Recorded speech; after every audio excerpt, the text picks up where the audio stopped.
So, as Chapter 1 begins, we find ourselves pretty much where the prologue left off, with Alira attacking a small village with what appeared to be a number of flying robots and two characters in the nearby woods watching the terror unfold. We now find out that the name of these two characters is Phil and Dorothy, and they seem to be wondering why their small mountain village is suddenly under attack by the envoys.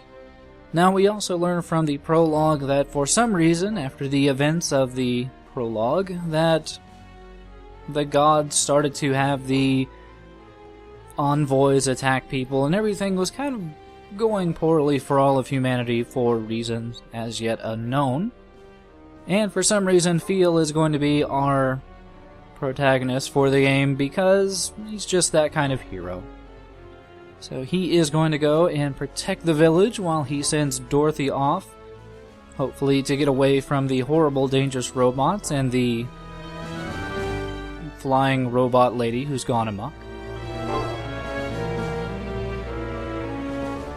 But he is a special young man, and he is going to protect the village, and in case you were wondering about Dorothy, she has her own protection as well in the form of Toto. That's right, Dorothy and Toto, two very unique names that you've probably heard in tandem before. Also, there were apparently two other people standing nearby that I guess are going to be escorting Dorothy as well, but I think she is going to be in good hands all around while we as Phil run off to protect probably what is left of the village.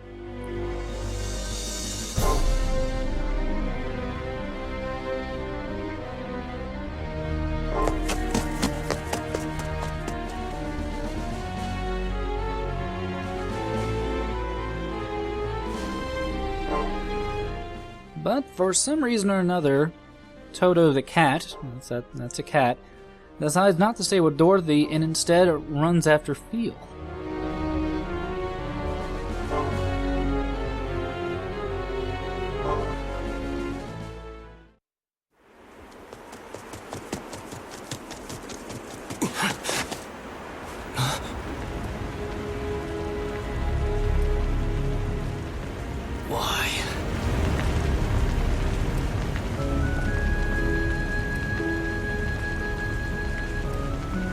Why did you do this? What have we ever done to you? This is the will of the gods. It is of no concern to you humans. I have more important matters. What exactly are you? How can a mere human control Etheria? Huh? I'm not controlling them. The Etheria are protecting me.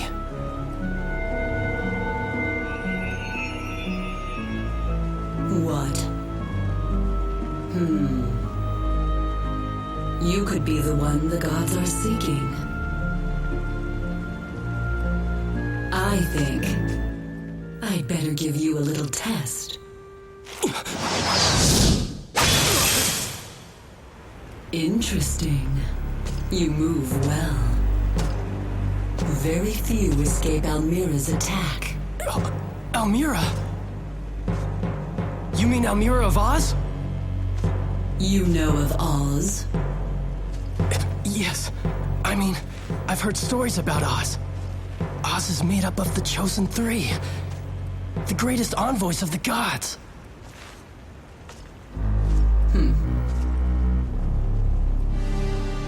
You know about Oz? And yet you dare face me?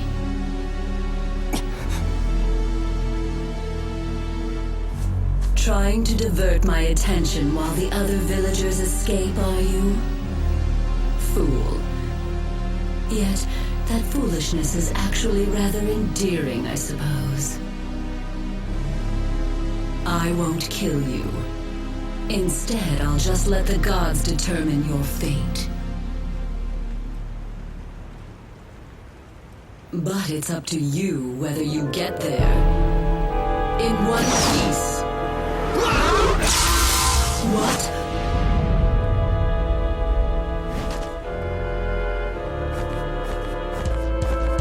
Toto? Listen to the voices of the Etheria. They'll tell you what to do. You can talk? And where did those wings come from? Look, don't worry about me. Just do it already. You made a promise to your little sister, remember?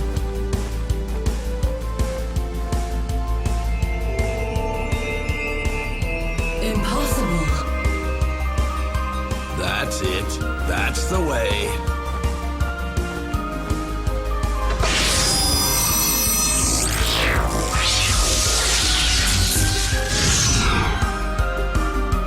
Is that a Lex? I don't believe it. How can a human have a Lex?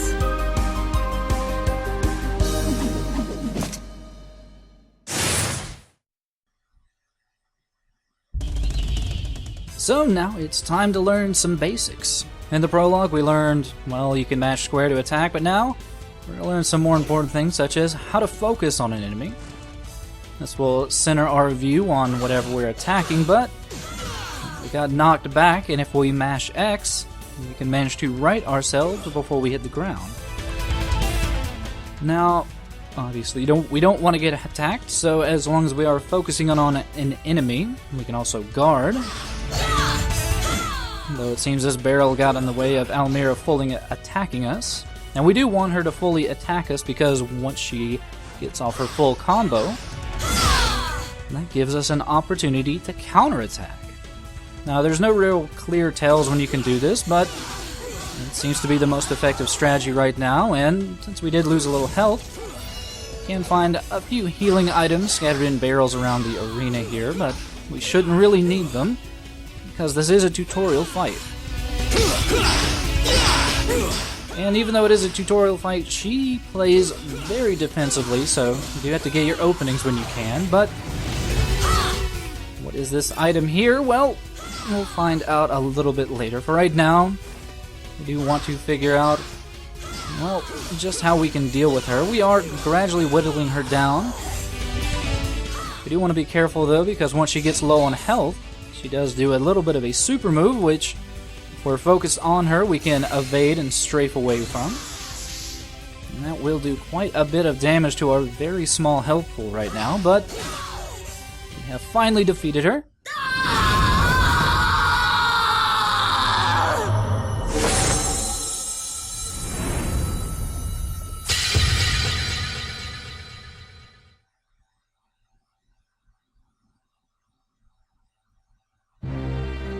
It seems we did not kill her, but instead managed to knock her out of her robot form. And, well, we apparently, for lack of a better term, knocked some sense into her.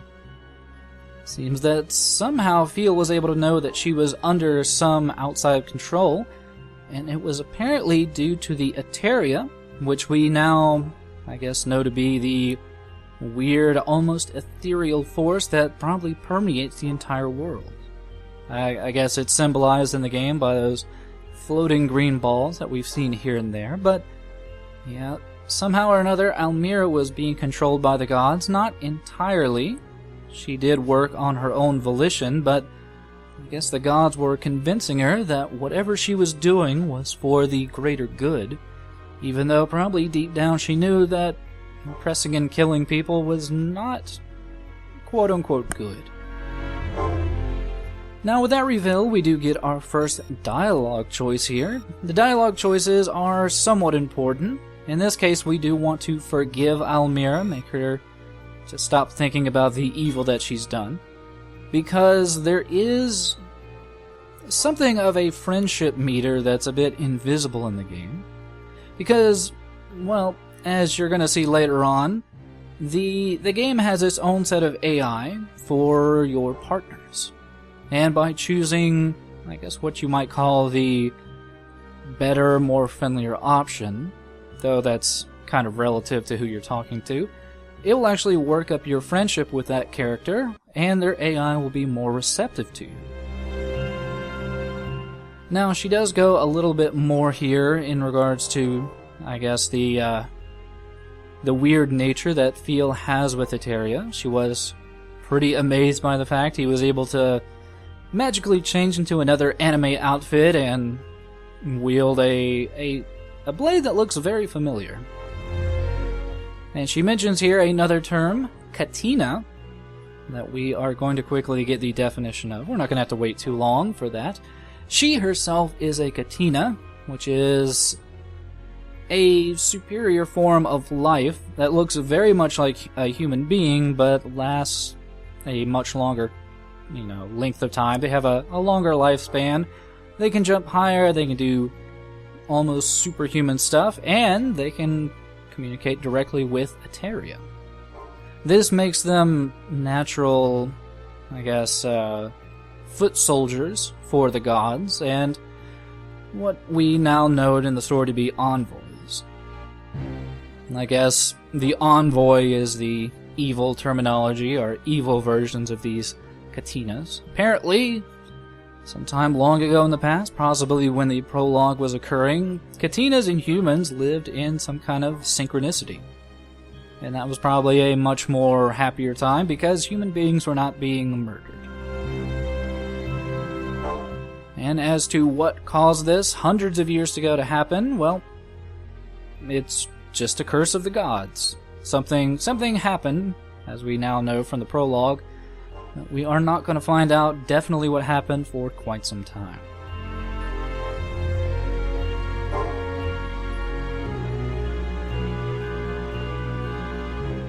Still, that's all for the better now, because Alira is now back to her normal katina self. And she is pretty happy about that, the fact that Feel was able to free her of this horrible control.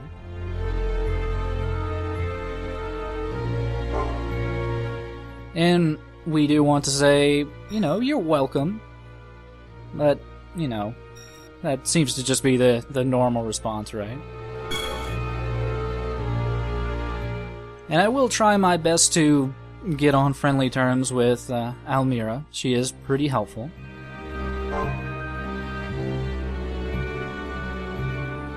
But she does reveal something very plot relevant right now in the fact that for some reason the gods attacked this village for a very, very particular purpose, and that was to gather up children of a certain age. That just happens to be the realm that Feel was in. And it just maybe reminds us about the fact that Dorothy is somewhere out in the forest now, possibly still being, hunted after by some other envoys.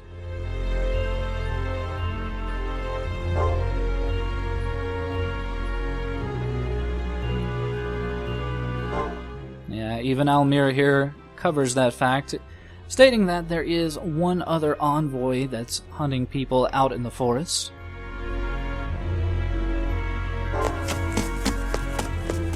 And that means we really don't have time to stand around here and talk with Alira.